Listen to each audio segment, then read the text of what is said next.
Hello everyone, I'm Brian. Today I'm going to be reacting to Can Karma Affect the Enlightened? Swami Sarvapriyananda. So, based on what I've learned from him, you are always the enlightened being, you just don't know it. Now, obviously we're not all enlightened here. We all don't realize who our true selves are.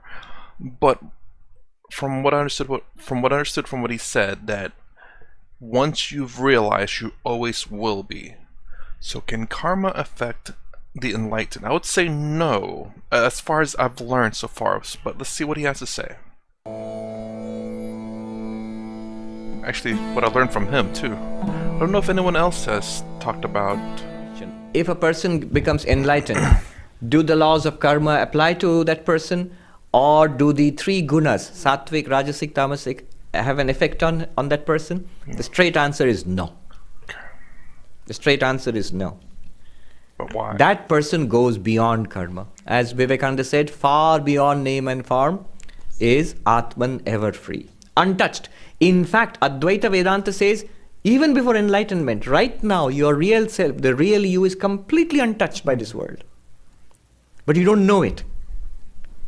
And not knowing it, what happens is, we think we are this body and mind, which are completely under the spell of karma. And hence we suffer. We suffer along with the body. There is that Brihadaranyaka verse. Atmanam ched vijaniyat ayam asmiti purushaha kimicchan kasya kamaya shariram anusangjvaret. If a person realizes that I am this Satchidananda, then desiring what? For what purpose? One. And for whom should I continue to suffer along with the body-mind? If a person realizes, I am this Satchidananda, which is beyond body and mind, then two things. Desiring what? That means nothing in the world is but worth chasing for that person. That person has attained the culmination, the ultimate fulfillment of all desires permanently. So there is no particular thing for that person to chase for personal fulfillment. Nothing else remains. That this will make me happy. No. I am happy. I don't need anything in the world. I'm a billionaire. Why do I need welfare? It doesn't add on to me. And the second thing is, even deeper, for whom? You see, the one which we are trying to fulfill, this person, we don't investigate what this person is. This person is an illusion. Vedanta tells you this, Buddhism tells you this. That the Buddhist doctrine of anatma, not self, and the Vedantic doctrine of I am not the body and mind. It tells you this individual whom I am trying to please all my life, this individual does not exist. It's a ghost you are trying to satisfy. It's an endless black hole you are trying to fill. It will never be satisfied. What you have to do is not solve the problem, dissolve the problem. This person will never be free. Never. Don't look so shocked. This person, called Sarvapriyananda, can never be free. But the real I can be free of this person. You can be free of the person you think you are.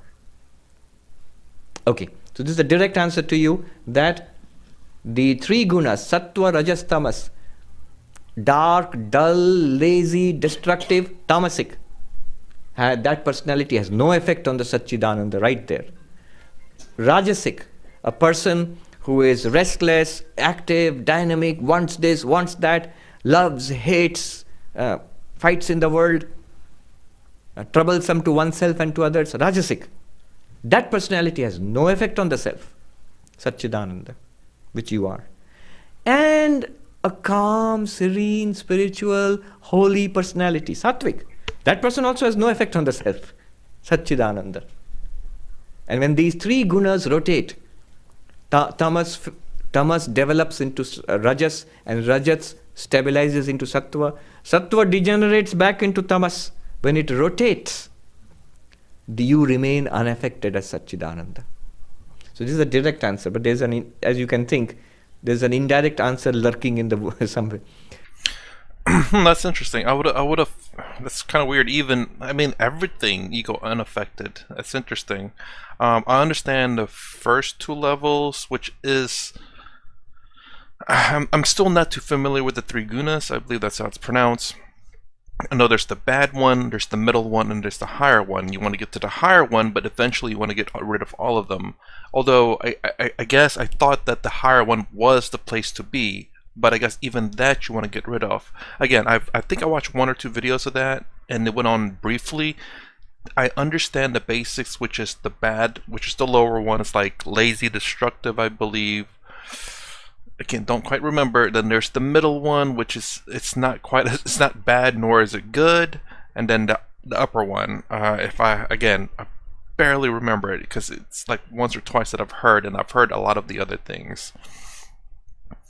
But I would have figured the upper one, again, I don't remember the names precisely, but I thought that one was the place where you want to be and always be at.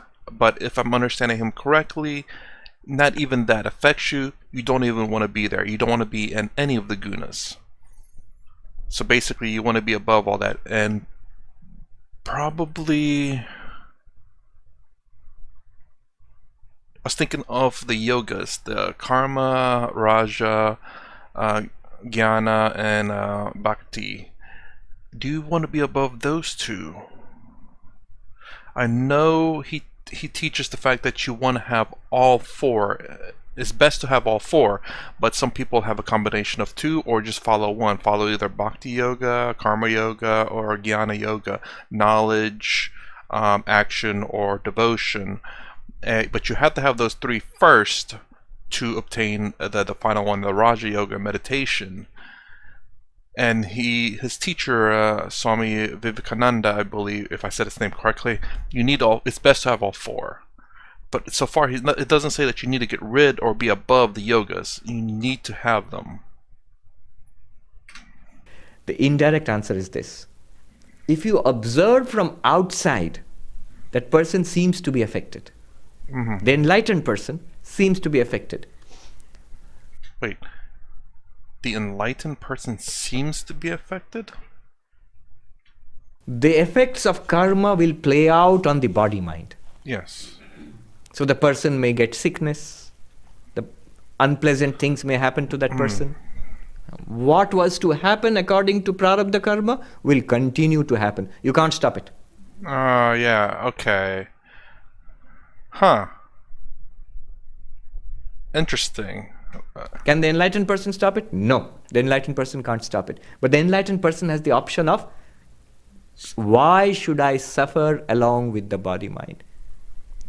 Kind of makes sense. Shariram anusanjvaret. The literal word is fever.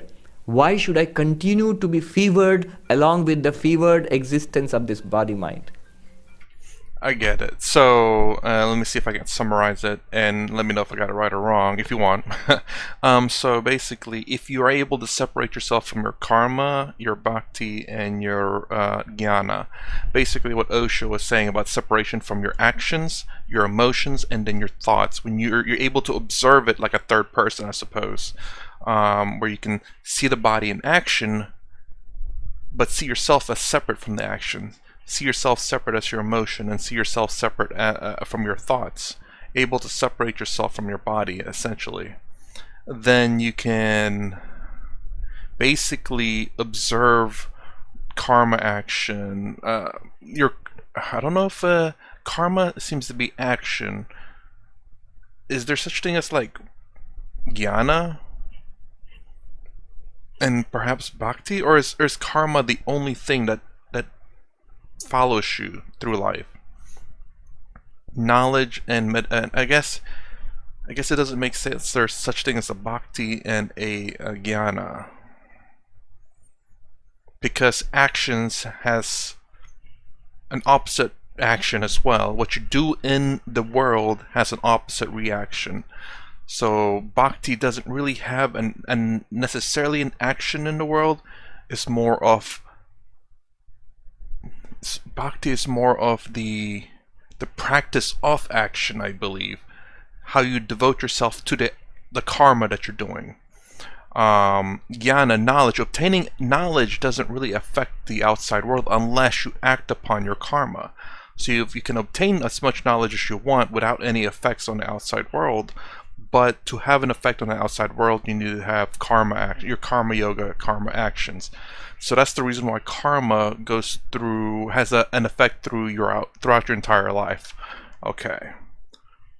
So once you're able to separate yourself from all of that, karma and all that still follows along through, still continues to go through, but you can see yourself separate from that. You can see yourself separate from the karma that the body, the mind, and the intellect has. Why should I be fevered? Yeah. So the enlightened person's body-mind may suffer, and people seeing from outside may be deluded. Oh, this person is supposed to be an enlightened person. Somebody said to Ramakrishna, many devotees, what kind of a Paramahamsa is he? He got throat cancer. Oh, that's all right. And they left him. And Sri Ramakrishna said, there's a meaning in this. It weeds out, it winnows out those who are the inner circle and those who came here with some worldly desire in mind. And they lose faith. Okay, this person is just like that. But those who are spiritual seekers. So the enlightened person, when the body-mind is being affected by karma, at that point is the enlightened person free of karma also? Yes. Is that person free of suffering? Yes. Can that person feel the suffering and experience the suffering? Yes. At the same time, transcend the suffering also. Sri Ramakrishna says, this throat hurts. I cannot eat. And when Hari Maharaj said, but you are in bliss, Ramakrishna says, oh, you rascal, you've caught me out. A person who's not enlightened, who's not aware of the self-transcending body-mind, cannot say this with confidence. It's too difficult at the point of death to say that. But enlightened person can say that with full confidence. And I think he's the one that said this story too as well, where I believe one of the teachers was saying, oh, I am fine, but this body is in pain. Acknowledging the fact that he can separate himself from the suffering of the body, and the sheer fact that he understands his true nature to be fine, because his true nature will always be fine. But the body can suffer, the mind can suffer, the body, the mind, and the intellect all can suffer. Intellect lacking knowledge, the mind being emotionally distraught, and the body suffering from both physical and, well, emotional too, physical pain and suffering. And another thing I like to say is the fact that he doesn't say it here, but he has said it before. It's the fact that obviously, even if your body is suffering, you don't want to ignore your body. You want to make sure you take care of your body, go to see the doctor. Even though you're enlightened, you do not ignore your body. You want to make sure you take care of it, and still play your role in life. So take care of yourself, take care of people, even if you're enlightened or seeking enlightenment. But yeah, I just wanted to point that out, because I know he says that before, and I want to also add that to, just in case if this is the first time you're watching this video, is that even if you're enlightened, you understand that you are not the body, you are not the mind, you're not the intellect, that if any of those things are suffering, please seek help, whether it be medical, like a knee sprain, or whatever it may be, physical injury, mental injury, or whatever. And another example, which he talks about, is the 2 arrows. You have 2 arrows in you. You take out the first arrow. That's just the physical ailment, whether it be, again, your body, your mental, your intellect. And then was it the intellect as well? And then the second one, you remove that to have true enlightenment. Once you're, the first one was the physical. The second one is, I believe the mental, if I remember correctly, to receive true enlightenment. So again, always fix the first arrow. That's something that's very physical in this world. And then the second one, which is what you must go through meditation to remove the second arrow. Anyways, that's the end of Can Karma Affect the Enlightened? I'm understanding the basics. I think I understand it pretty well. I do want to step it up a little bit, but slowly, and continue with the basics, as some people are stepping into my channel for the first time, and I want to continue to iterate the things that I've learned from all the gurus and swamis that I watched.